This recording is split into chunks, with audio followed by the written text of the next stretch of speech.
this video, I'm going to show you how you can change text color on your slides in Google Slides. If you find this video helpful, I'll kindly request that you support me by liking the video and also by subscribing to this channel.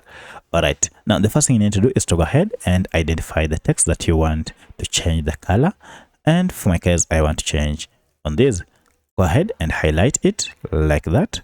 And then you'll see we have this option represented by letter A, that is text color. So if you click on it, you can see the current color is represented by this tick.